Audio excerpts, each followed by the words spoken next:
the Icons of Real Estate podcast. Are you ready to learn the proven money-making secrets from eXp's top-producing icon agents? If you are an ambitious eXp agent ready to skyrocket your business, this podcast is for you. Tune in every week with your host, Tomasz Fonseca, and find out how to implement proven strategies to 10 times your eXp business, from $3 million to $30 million in just 12 months. Brought to you by the Masters in Real Estate Marketing, Arter SEO. Hello, guys, and welcome to another episode of the Icons of Real Estate podcast. With us today, we have Karey Brown. She has been a real estate agent for 20 years, selling 200 plus houses a year, and now owner of Preferred Advisors team, brokered by eXp Realty, covering all of Northeast Kansas and Dayton, Ohio. Karey even has her own podcast, the Real Estate 101 Talk Radio Show, where Karey goes step by step on the basics of real estate, which is what we're going to do right now. Welcome to the show, Karey. Hi, how are you? I'm perfect. Very nice to see you. Thanks for having me. It's our pleasure. So usually on the podcast, Karey, we start with your real estate journey. So please spare no details and do tell us. Well, it's not that interesting. My husband and I bought a house and he said, I think you'd be good at this. And then the real estate agent called and said, I think you'd be good at this. And so I did. We had 3 small kids. Actually, I was pregnant at the time with my last child, who's now, she's 20. So studied for the test, passed, and started doing it. Early in my career, a friend of mine got me into REO, which at that time was huge. And so I did that for quite a while and then stopped, built my team to 21 people, decided that wasn't necessarily for me. I actually bought a Realty Executives franchise and owned that for 5 years and lost what I really loved about real estate, which is actually the client. I didn't get to do that anymore. So whenever you don't get to do what you love, all of a sudden it's a job. And I always say I have no pride. If it doesn't work, I don't want to do it. So I didn't feel like I needed to prove to anybody that, if I decided to close it, to me, it was like, okay, it doesn't work for me. It's not working. So my team is now down to 7 and so much happier, get to work with clients, get to do things I enjoy doing, like the projects that I'm working on. And just getting back to what I love, I think there's an age where you hit and you decide life should be about the things that I enjoy, not the things that I'm known for. So I enjoy selling real estate. I enjoy meeting with the clients and I enjoy interviewing other agents. So I'm hoping you'll come on my podcast. And that's what I'm doing. And that's how I got here. I team-wise have always sold quite a few. Even whenever I was on my own, I sold about 80 houses a year by myself with 2 part-time admin. I don't know how to do anything kind of halfway. I always just kind of dive in. But in the friend group that I'm in, I look like I sell a house a year. So I don't really compare myself, because if I did, the crews that I hang out with, I would never feel adequate. So when you break off your realty, where did the other 20 agents go? Did some of them follow you, or they all went different ways? Yeah, eXp was still very early on. And some of them just weren't a fit with what I wanted to see. So they went to other brokerages. And then some came with me to eXp. It was very early on. And I think we were in the early 5,000 agent group at eXp. So everybody was like, eXp who? And so anyway, the ones that came were glad that they did. And the stock awards are amazing. We were there when the split happened, so we got to have extras. And nice. It's I love the culture of it. I love owning your own franchise. All of the responsibilities on you. I knew that I couldn't offer stock. I knew that I couldn't offer revenue share. Really all I could offer was training. And the weight of the world now is on you to remember everything and stay caught up on everything and be the broker and, deal with the problems um, and then generate. My brokerage was my team. So I didn't have additional agents outside of the team. And so I was generating the leads. So I didn't set it up quite right. Team wise, you should do that a little differently, but you learn. I like to say I learned um, my mistakes the hard way, the most Mhm. expensive way possible. Yeah. So, but with EXP, all of us have had coaching. Well, a lot of us in the icon groups have had coaching for years. I had a coach that actually helped set up Keller Williams's education, Debbie DeGroat, and she was my coach for years, and Bill Pipes, and some of the greats out there, and really loved it. But now we're able to give that same coaching for free. Um, I'm very transaction oriented. I like for people to understand the nuts and the bolts of it. Not just, hey, this is how you go out and generate it, but also what to do when you get it. Um, so anyway, everybody has their own style. But I love that we all share so freely because we want everybody to be successful. Nice. So you do have a team that you lead, right? Yes, I do have a team that I lead. And we do service all of Northeast Kansas. Like last night, I was in Manhattan, Kansas, showing houses to a teacher there. And then Chris, as she's actually on medical leave right now, but she's in Ohio, Dayton, Ohio, and she's part of the team also. April Comstock, Cheryl Blue, and Veronica Fisher and I are the females that are on the team here. And our staff is actually male. And I always joke that we drive them to drink, but they're very detail oriented, whereas we're more social oriented. Nice. And Yeah. so, what type of training do you provide for your team? Um, Really everything. As far as we start, like for instance, I have an independent agent with EXP that I'm training.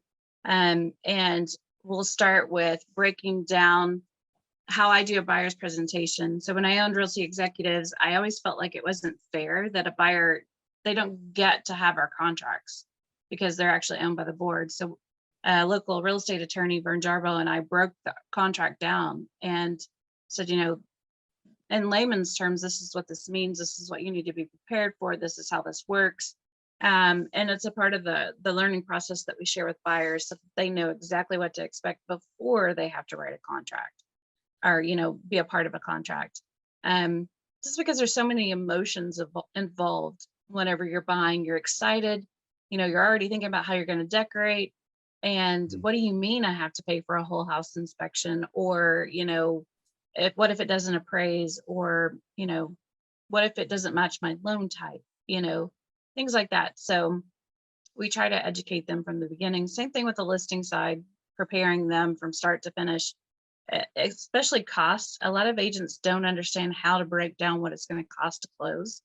And that's a huge deal because if your seller doesn't have the funds available to close, if they're upside down and you estimated low, that's a huge problem. Now all of a sudden somebody's homeless. So there's a lot that goes into it. So my learning style or my teaching style is to break down the components of it.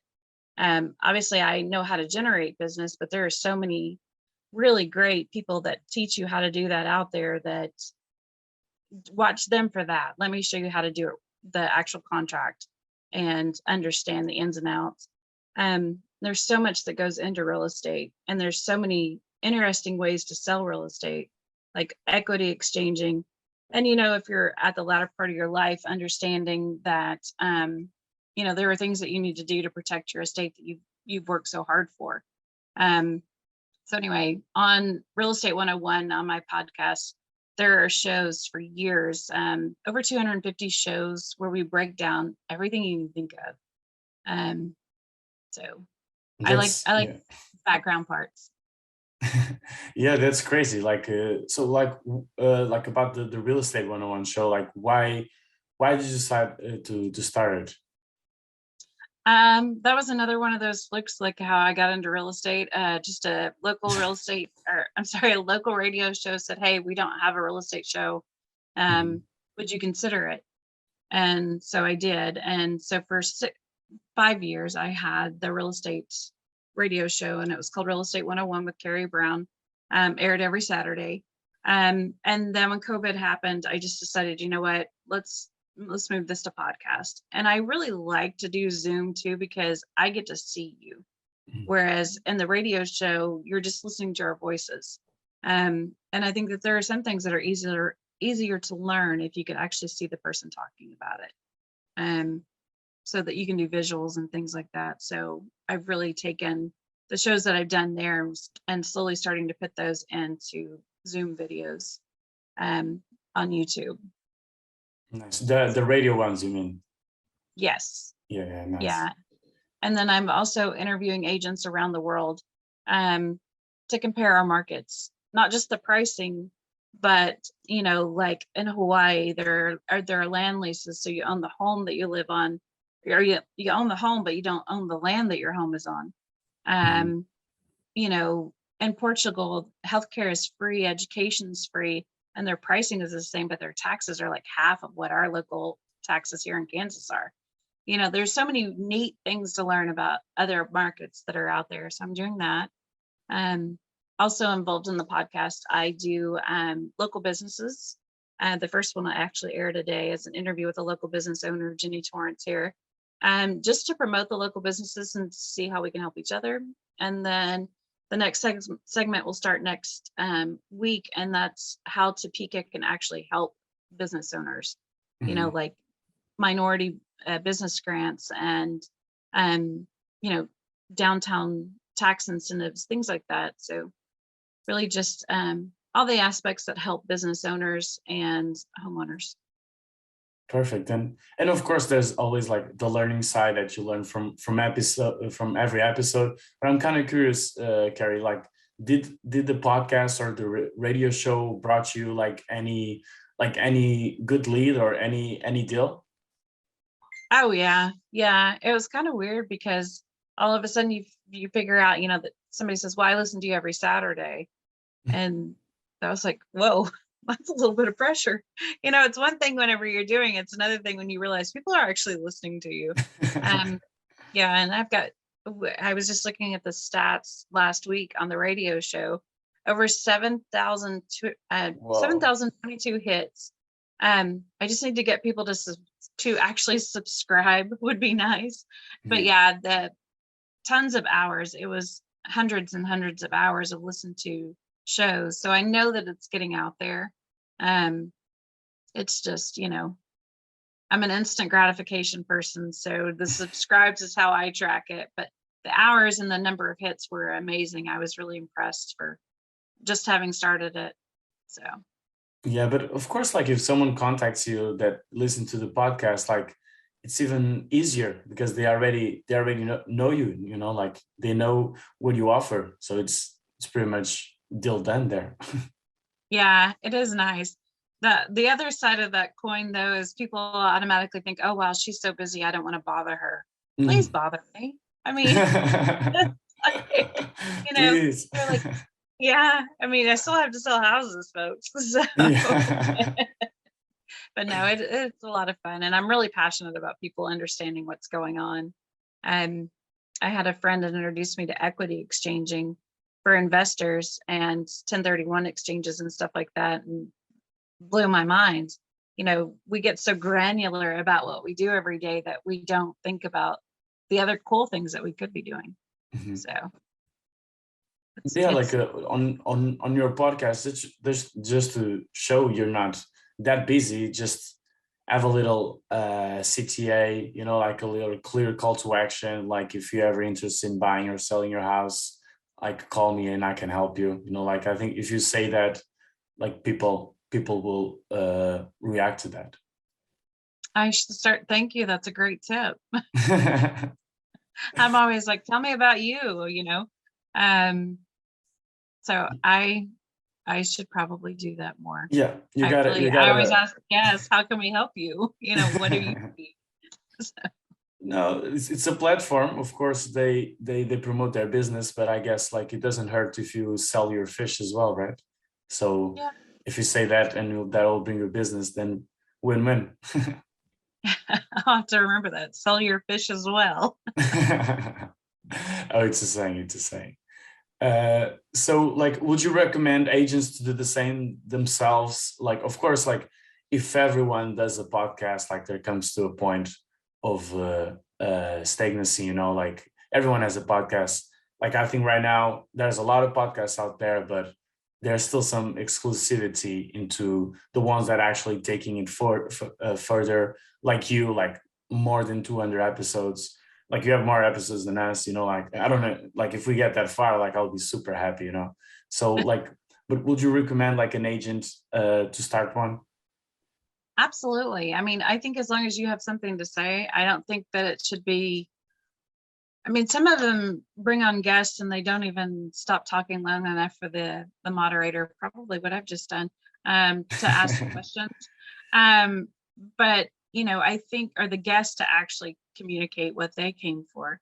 But I think as long as you have something to say and you've got value, I don't see why not. I always tell people that I'm working with, they're probably in another field than I am usually. You Mhm. know, I couldn't step in and do what you do, but if I could learn how to do it, real estate, seriously, if you watched all the shows, you'd be smarter than most real estate agents. I learned something from every single episode that I didn't know. And I've been doing this for over 20 years. So, there's a lot to be learned. Like I said, equity exchanging, I'd never even heard of it. But it's the most fun I've ever had in real estate. Um, just being in that room, it's just like this giant auction and, just a lot of crazy stuff. It's fun. Um, but just getting out there and understanding so that whenever someone comes to you, you're a resource. I think that's the biggest point of all of it, is to make sure that they understand that you know what you're doing. Yeah, exactly. And you also have a blog, right? Right, I Karey? do.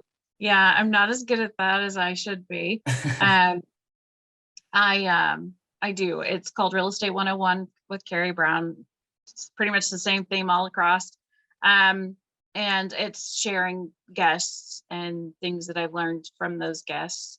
One that I recently posted had Scott Sexton, who is a real estate attorney here in town. Actually, he does a lot of estates. And then Vern Jarbo, who also does estates. But Scott focuses more on families prior to having to deal with Medicaid, setting up your estate so that you don't lose everything. Because a lot of people don't realize that whenever you go on Medicaid, your assets get sold. And so if you've amassed this large, or say you're a farmer and you've had this farm in your family for over 100 years, which a lot of them do, now all of a sudden that's being sold for Medicaid. And there are ways to prevent that, to take care of, your health needs without having to liquidate everything by force. Um, Same thing with Vern Jarbo, setting up wills, understanding how to do that. He actually talks about one where the family did not, they put everything in the will, but they forgot the property that they lived on, which was the biggest asset. They Um, forgot. yeah, they forgot that one.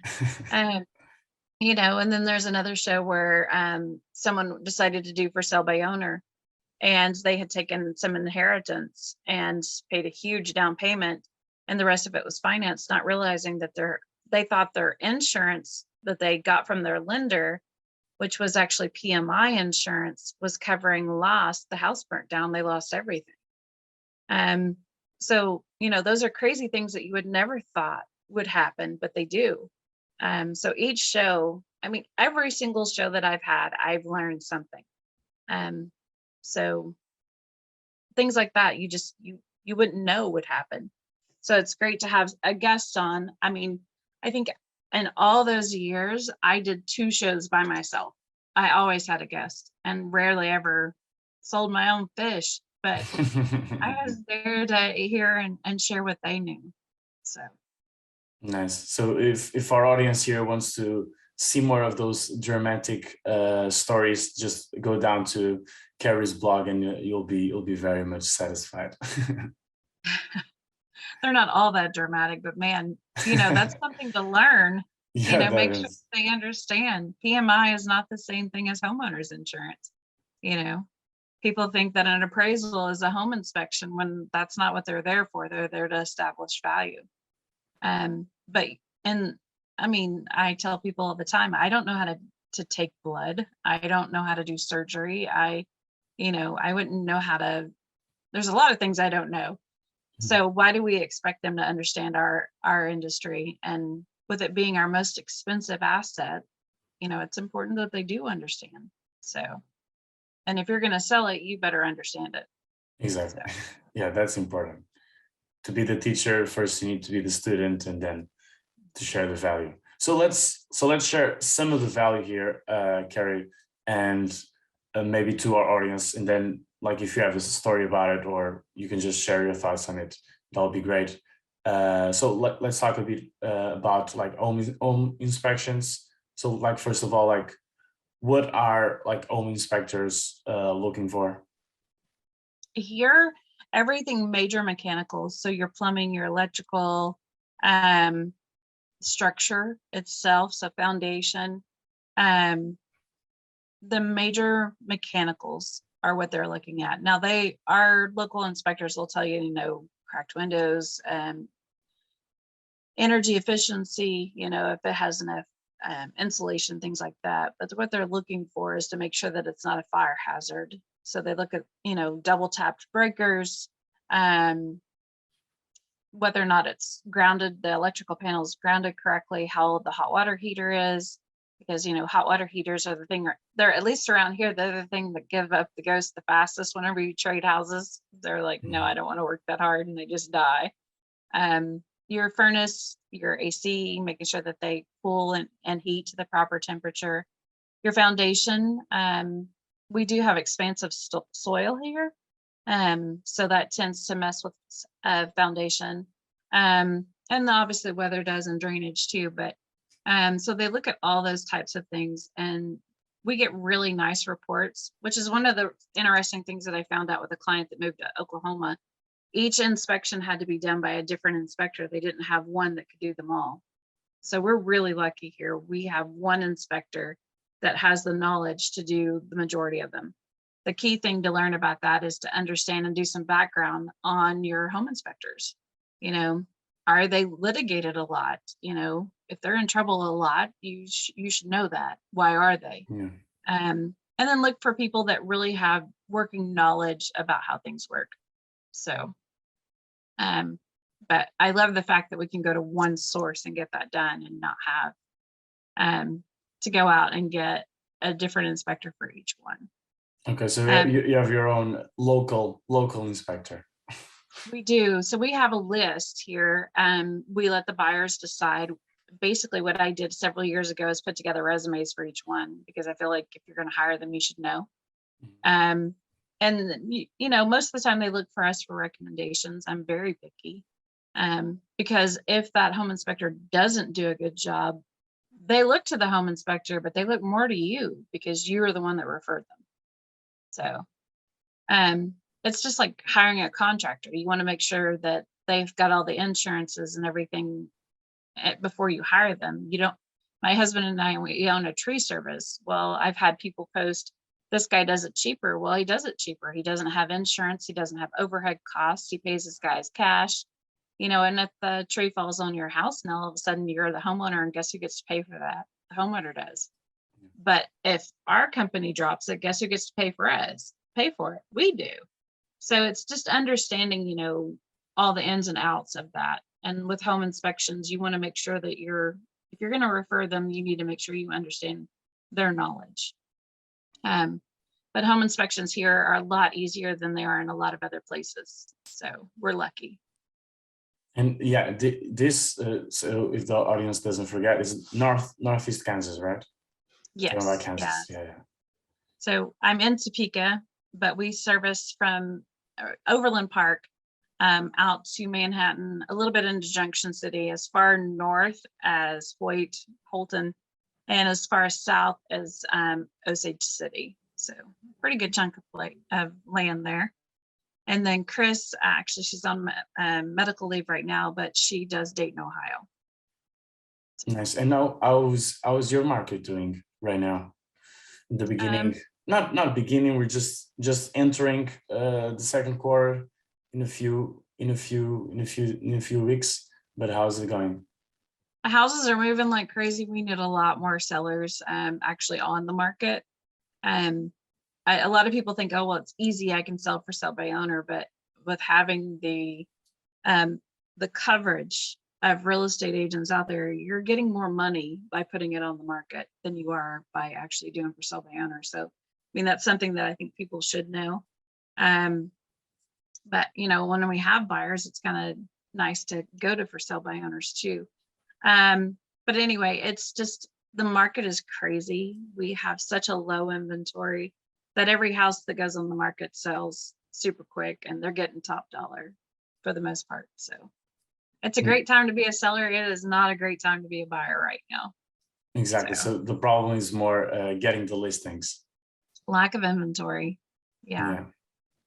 Absolutely. And like, how would you do it, like, to resolve? So imagine that's, I wouldn't say a problem, because if a problem has a solution, it's not a problem, but like that's a challenge. Like, what do you do to get more listings? Really, the reason why people keep saying I'm not ready to put my house in the market because they can't find a place to go. Selling their house isn't the problem. It's finding a home to put them in that's the problem.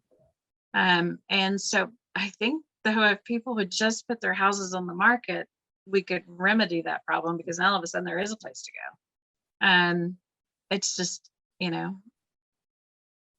it happens. I mean, you've been doing it this long. There's always a cycle of some sort. We've seen buyers and sellers markets. It will correct. It's just, when will it correct? It's lasting a little bit longer than, what most of us thought it would. So, but like I said, great time to be a seller. Great time to be alive. Yeah. So how does that? So Karey, like, where do you go from here? Like, what are your goals? What are you looking to achieve in this 2022? Actually this particular year I'm trying to step away a little bit, and April Comstock on my team will be running the team. And I will be doing the marketing part of it, which I think is fun. And doing the series that I'm working on, which is interviewing agents around the globe. Just because I think it's so interesting. And with Zoom, you can do that. So, would love to travel to several of them. I did Kauai live with Kat Mobley.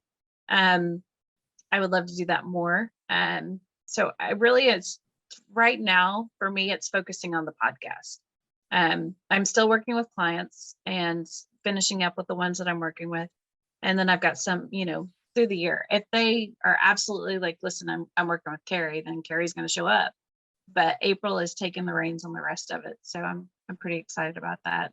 You do something for this long, sometimes you just need a little bit of a break. So.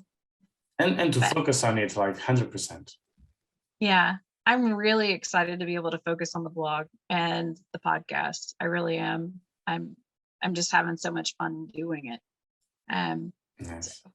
And it's not only fun, Karey. Like, that can, like, if that done properly, like, it can bring and should bring you business to your team. Like, you can work as a lead generation funnel. It does. I mean, our business picked up just when I started sharing stuff. We dumped all of the radio shows in there, and I just never did anything with it, which wasn't smart. But hindsight's always 2020, so, but now it's actually, promoting the people that are on there and sharing that, not just the fact that they were on the radio show. So learning a lot. All right. Learning a lot and giving a lot. Not asking for anything in return. That's how it should be. So tell us, Karey, how can our audience reach you? Well, if they would love to be a guest on the radio show or on the podcast, See, that's a lot of years of saying radio show. My my phone number is 785-249-6309. The office and the team is 785-213-5188. You can find me just by Googling Karey Brown. My first name's pretty weird. My parents got creative, so it's Karey. I have a twin brother. His name is Terry. They didn't do that to him. So I don't know. But anyway, that or go out and look for Real Estate 101 with Karey Brown. And email is Karey.Brown@exprealty.com. Okay, Well, thank Karey. you so much for having me on. And thanks for coming along. Bye, Karey. Bye.